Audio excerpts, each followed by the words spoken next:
back to Scott's Week in Sports today, ladies and gentlemen. This is week number 10 of Scott's Week in Sports right here on YouTube. And I have a lot to go over today, so let's get right into it. So first of all, I'm going to fill out an All-Star Game ballot today on the show, because if you have an All-Star Game ballot that you would like to fill out and you have not yet, it ends tonight. The deadline to fill one out is tonight at midnight. So I will go over my ballot right now. So for first base in the American League, it's kind of hard not to pick Miguel Cabrera from the Detroit Tigers. I think Miggy's had a very good season with the Tigers as of right now. So I think that he will definitely improve in the All-Star game, and I think he will definitely be the correct choice over there at first base for the American League. First base in the National League is a little bit harder. There are some very good talents out there, but I see one guy on this list that has led his team to one of the best starts they've had in forever. So I think it'll be Paul Goldschmidt from the Arizona Diamondbacks. He has led the D-backs to a very good record this year. And if they were in a different division right now, they would have the lead in that division. That's all I'm saying about that. So at second base for the American League, it's a hard one, but I think it's going to go to Jose Altuve from the Houston Astros. The Astros have the best record in baseball right now, so I think that Jose Altuve will get the start at second base for the American League. So second base for the National League is hard as well. There are a lot of good talents out there, but I think it's going to go to DJ LeMahieu and from the Colorado Rockies. I think DJ's had a very good season. He's been I'm actually going to change that. I don't think LeMahieu's had that good of a season. I will go with Javier Baez. He's been hitting very well for the Cubs. He's the only good thing that the Cubs have going right now. So I think that he will get the start in second base for the National League. So it's shortstop for the American League. There are a lot of good young players in this spot. But I think it's going to go to Xander Bogaerts of the Boston Red Sox. He's had a very good season. But don't be surprised if Carlos Correa's name comes up on Sunday as the starting shortstop for the American League. But I think it's going to go to Xander Bogaerts from the Red Sox. He's had a very good season in Boston, and I think he will continue to do that in the All-Star game in Miami. So at shortstop for the National League, I think it's going to go to... it's a tough one. Let's go with Addison Russell from the Chicago Cubs. Again, the Cubs have not had that good of a season, and I do not watch a lot of National League baseball, so I'm just going to go with the name that I see up there. So I think that Addison Russell will get the start, but don't be shocked if it's like Trevor Story or somebody like that getting the start out there either. At third base for the American League, there's a lot of good talents out there, but I think it's going to go to Alex Bregman of the Houston Astros. He's had a very good season, and he's been hitting the ball very well for the Astros the last couple of months, and I think that he will definitely be a heavy favorite to get the spot as the starter for the American League at third base. Third base for the National League, if Chris Bryant was not hurt and out for a couple of weeks, I think I would go with him. But I will go with Justin Turner from the Los Angeles Dodgers. He's had a very good season, but I think that he could get the start, but I doubt it. But I'm just going to go with him because he's my favorite player at third base right now for the National League, so I think he will get the start at third base for the National League. Kept on the plate for the American League will be Brian McCann from the... I'm actually going to go Salvador Perez from the Kansas City Royals. He's been the starter for the American League the last couple of seasons, but I think it's either going to be him or Brian McCann getting the start. So I think it'll be Salvador Perez getting the start at catcher behind the plate for the American League. For the National League, it's another tough one.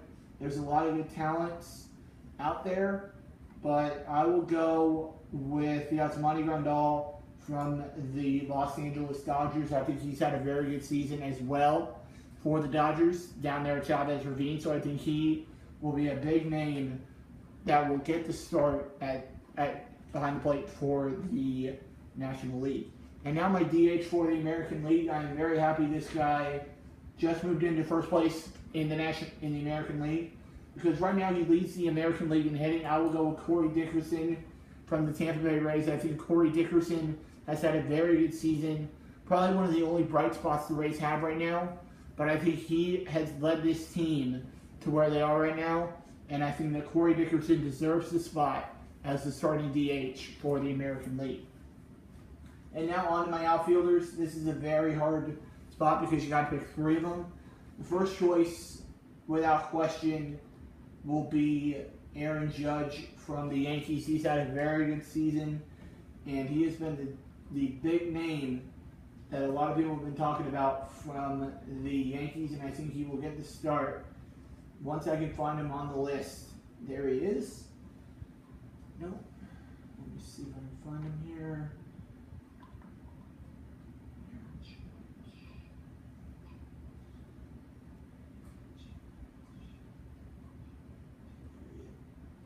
Is, and I'll go with Aaron Judge, like I said, from the New York Yankees. He's had a very good season, and I think he will definitely blow up in the American League outfield.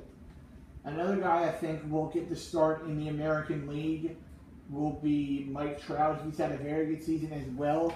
Batting .337, 16 homers, 36 runs batted in on the first half of the season. But me and my coworker Jeremy have been talking about this, and we think that Mike Trout should leave Anaheim right now because he does not deserve to be on a mediocre Los Angeles Angels team. So I think that he will get the start out there as well. And the other spot will go to one of the two Red Sox players, I think. And I think I will give the slight edge to Mookie Betts. He's hit 12 home runs this year, 41 runs batted in, 12 stolen bases, and batting .272 on the season. So I think that'll be enough for him to get the start in the outfield for the American League. Now on to the National League. I think Charlie Blackmon will get one of the starts, batting .314, 16 homers, 56 runs batted in, and a 325 at-bats on the season. So I think that is really good, and I think he will get the start in the outfield for the National League. Another guy in the National League I think will get the start is Bryce Harper. He's had a very good season for the Nats, and I think he will get the start in the outfield as well. He's had a very good season, and I think he will continue to be a perennial starter in this All-Star game right here for the National League. And the last spot for the National League, from the hometown Miami Marlins, I believe that last spot will belong to Marcell Ozuna.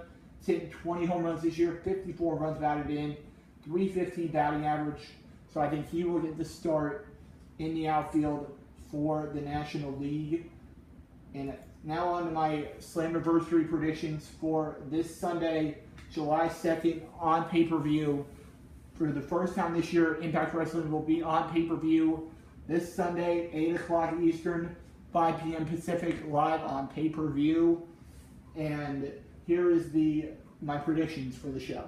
So first, in the champion versus champion match, a lot of people have been getting really excited for this match, as the current Impact Grand Champion Bobby Lashley goes against the current GFW Heavyweight Champion Alberto El Patron.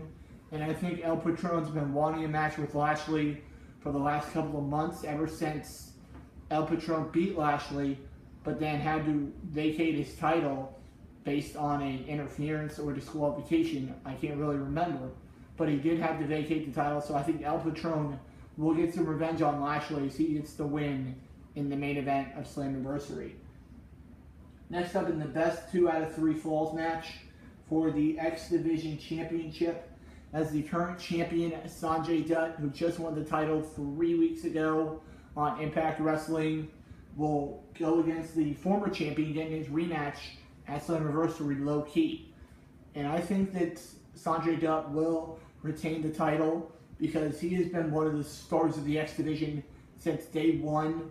And I think that it will be absolutely terrible if they make Sanjay Dutt lose in his first or second title defense ever of the X Division Championship. So I think Sanjay Dutt will hold on to the title and stay Impact X Division champion.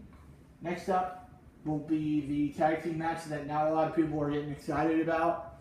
I'm getting kind of excited as Jeremy Borash and Joseph Park go against the team of Josh Matthews